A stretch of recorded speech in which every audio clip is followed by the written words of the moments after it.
Marlon Brando thrived in Hollywood despite risqué photo, sexuality rumors.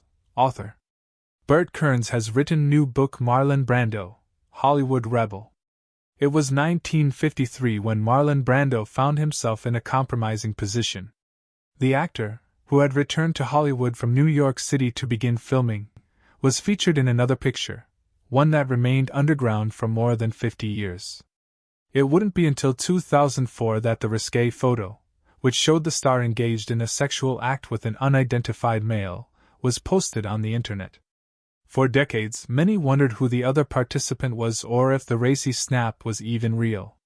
Burt Kearns told Fox News Digital it's legit but was meant as a joke. It's been talked about for 40 years. Said Kearns, author of the new book, Marlon Brando, Hollywood Rebel. It's been out there, he said. It's even been in a few legitimate biographies of Brando. They're saying, it's ridiculous. They mischaracterize it. It was published in a book about 20 years ago.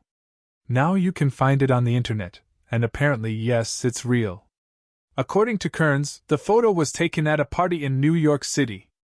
It was meant to be a joke.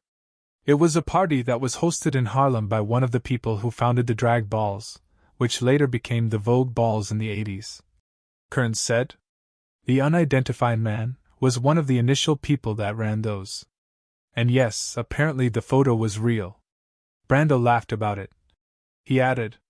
In his book, Kearns wrote that within weeks, the photograph was in wide circulation. Actor Roddy McDowall was quoted as saying that he found the picture being sold openly at kiosks along the Seine, in Paris.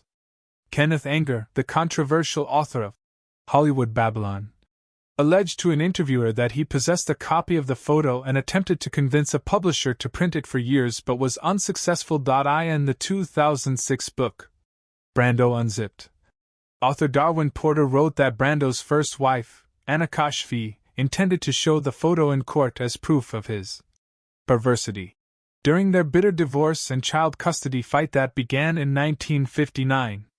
Kearns said Brando wasn't fazed by the photo.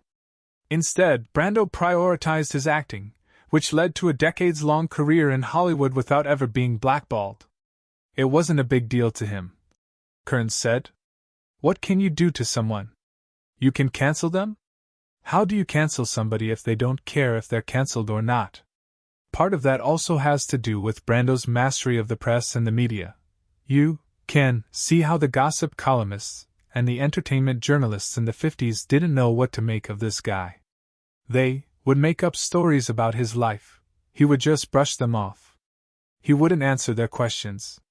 For every movie he made, he'd say, "This is my last movie. I'm out of here. I can't take this town. This is ridiculous." And the only thing that kept him from being cancelled was the fact that he was so talented. His first 4 pictures, he gets 3 Academy Award nominations for Best Actor. Kearns continued. Then he made The Wild One, and after that, he gets his Academy Award for Best Actor for On the Waterfront. And there was no denying that this guy was changing Hollywood. He was a revolutionary talent, so he was able to get away with that. Brando died in 2004 at age 80. Despite expressing his contempt for acting, many film aficionados still hail him as one of Hollywood's greatest leading men. As a sex symbol, Brando's love life made tabloid headlines. In his lifetime, he was married 3 times and fathered 11 children.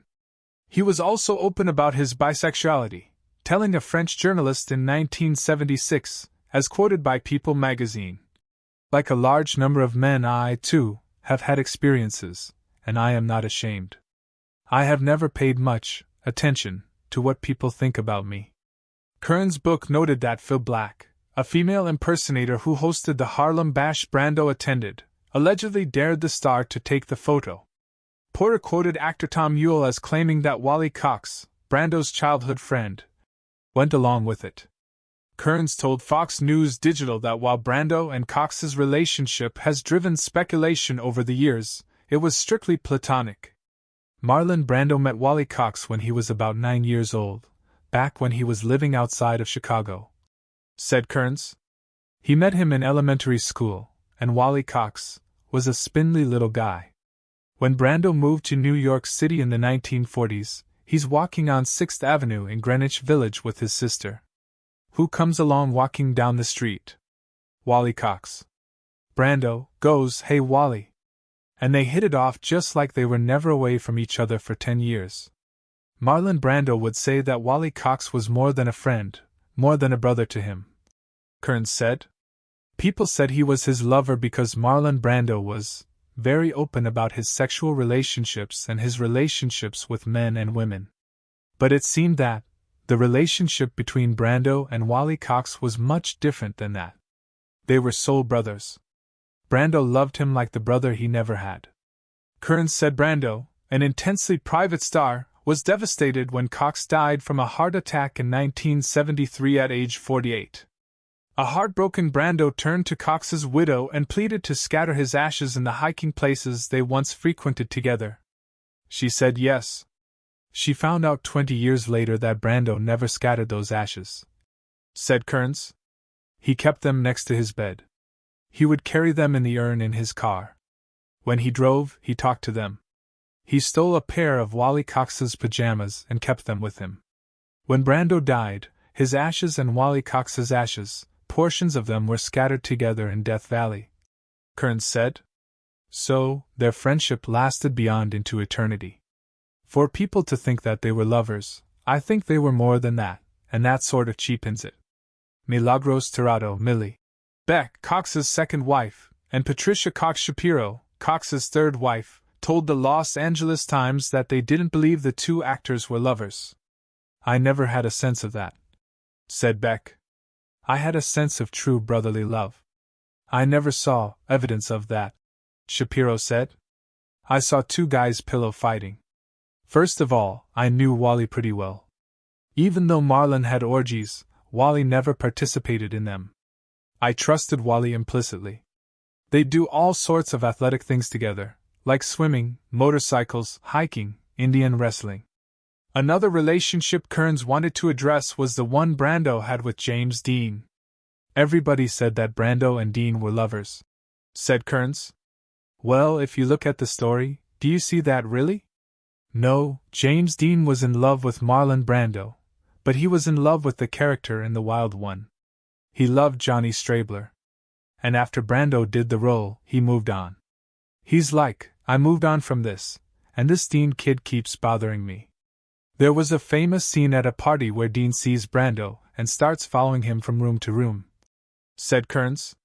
And Brando just ices him and eventually said, Look kid, I really think you should see a psychiatrist or an analyst, and just talk about this because you've got to be yourself.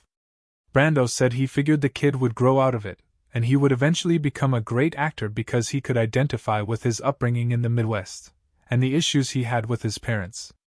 But then Dean died unexpectedly, and he never did get to fulfill that.